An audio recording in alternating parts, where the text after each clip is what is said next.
Hello, I'm Mario Toneguzzi with Retail Insider. Joining me today is Sylvain Charlebois, who is the Senior Director of the Agri-Foods Analytics Lab at Dalhousie University. Thanks, Sylvain, for joining us today. My pleasure, Mario.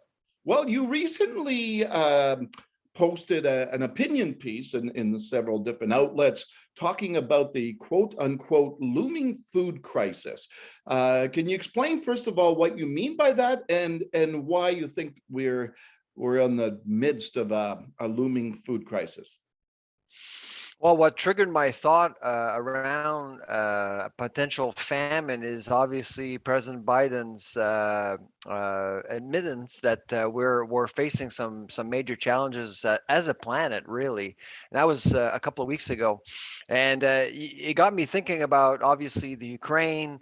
That region in particular producing so much grain for the rest of the world. It's incredible, particularly for the Middle East, Northeastern Africa, and parts of Europe. So we need to be concerned about that.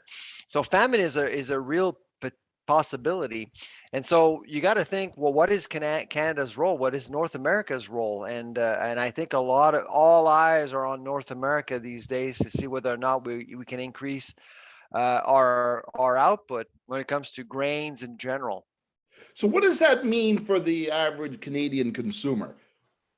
Well, essentially, it's about obviously it's about price. I don't think that we'll see any famine in North America, and we've never really experienced something like this in North America. We do produce a lot of grains.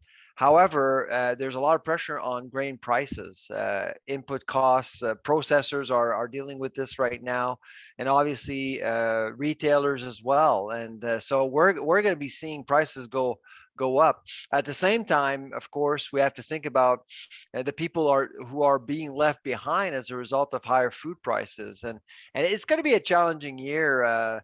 But the bottom line for Canadians, I think we should all feel lucky to actually have something to buy. I mean, essentially, because that's a lot of parts of the world, people may not have food, they may not have access to food. Mm-hmm.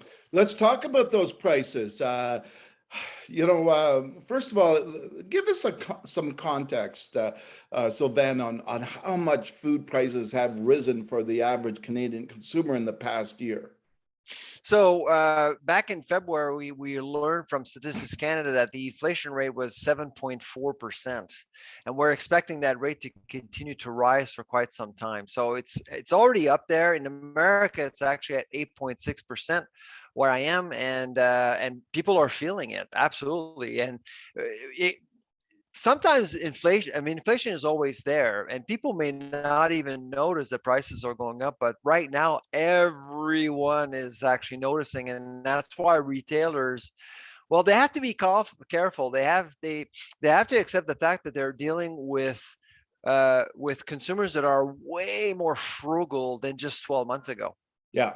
So tell me, some of the reasons why we've seen that hike in prices.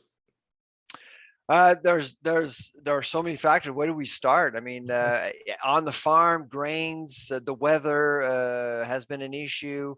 In processing, labor has been an issue. Access to materials has been an issue as well. Logistics, supply chains, generally speaking, moving anything around is costing way more. Fuel charges. So lots and lots going on right now. Problems at the border. I mean, the list goes on, and of course, the Ukrainian conflict just made things much worse. And so, the food industry is, I think, doing a pretty good job delivering food, continuing to deliver food to and serve the market. But it's been challenging for sure. I mean, the last 6 months, I mean, the pandemic was really a dress rehearsal to what we're actually facing over the next 6 months. When you look at the Canadian consumer today, and in this environment of escalating prices, how do you think they're going to react? You talked about them being more frugal. Do you think there's an opportunity there for the quote unquote discount grocers or the discount stores, the Walmarts of the world, to capitalize on that market share? Absolutely. There's more conversions out there for sure. All grocers are revisiting their portfolio of stores right now. And the other factor, Mario, is the fact that more and more people will be working from home.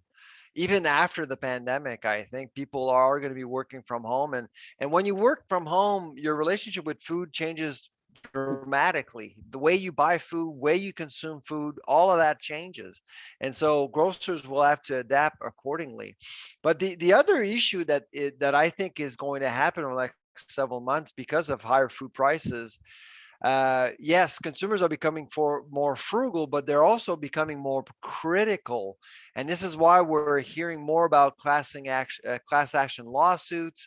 We saw bread in January in Ontario, and now we're seeing beef, the beef industry being pointed at Yeah.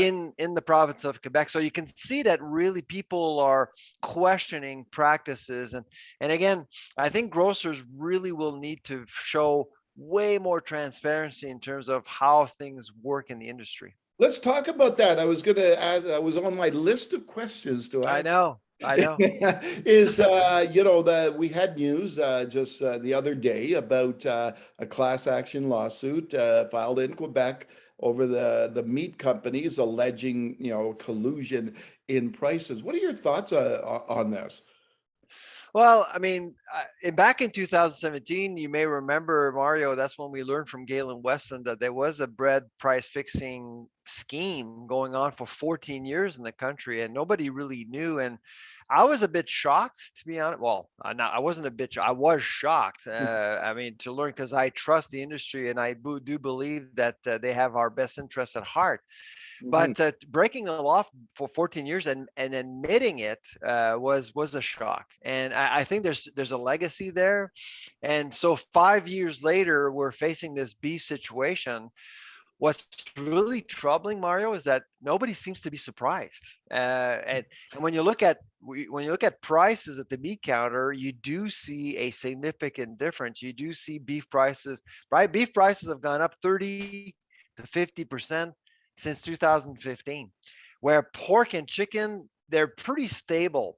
So something is up, something is going on. Whether there's collusion or not, something is going on, and I think an investigation would require would be needed to understand. But this is a lawsuit. This is about really accusing the industry of collusion. So it mirrors what is going on in the U.S. You probably heard that GBS just settled $52 million given to consumers being accused of collusion. They didn't admit guilt, but they are actually settling out of court just to make sure that the story goes away. So it's a wait and see sort of situation in Canada. Okay, I wanted to return to some of our previous points and regarding capitalizing on the current situation when it comes to consumers.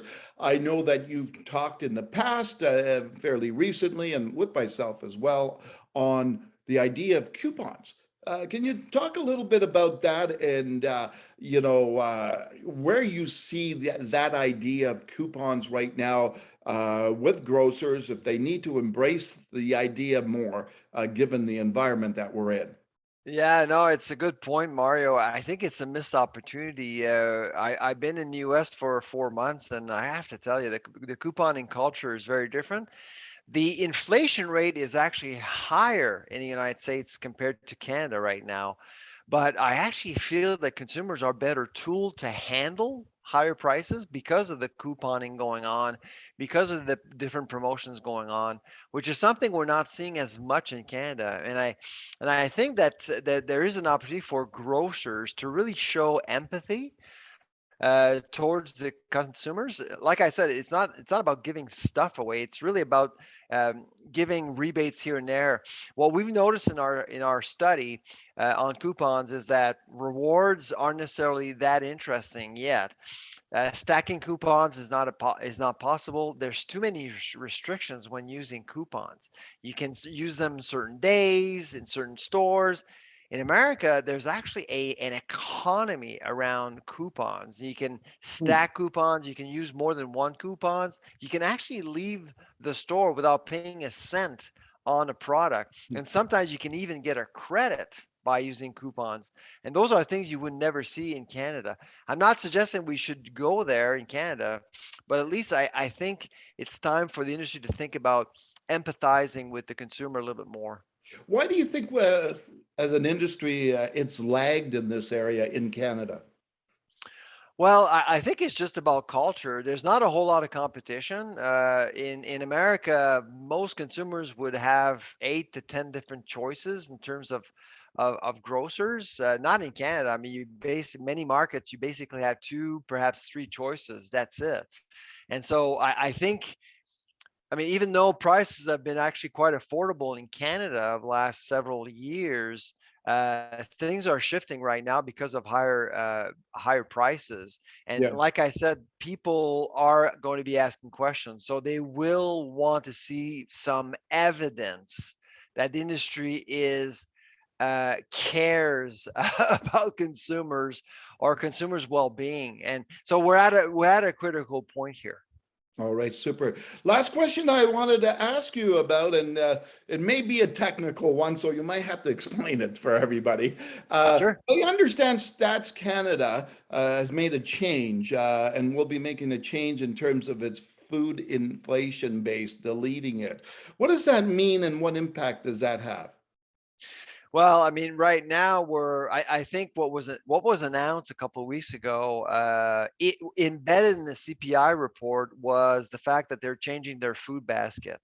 But they did recognize that the historical data, but they may not be accessible for some new products. So changing the food basket is totally normal. In fact, it's actually encouraged. I think it's important to recognize that people won't necessarily buy the same food now versus 20 years ago, Yeah, because the last time there was a complete overhaul, I believe, was about 25 years ago.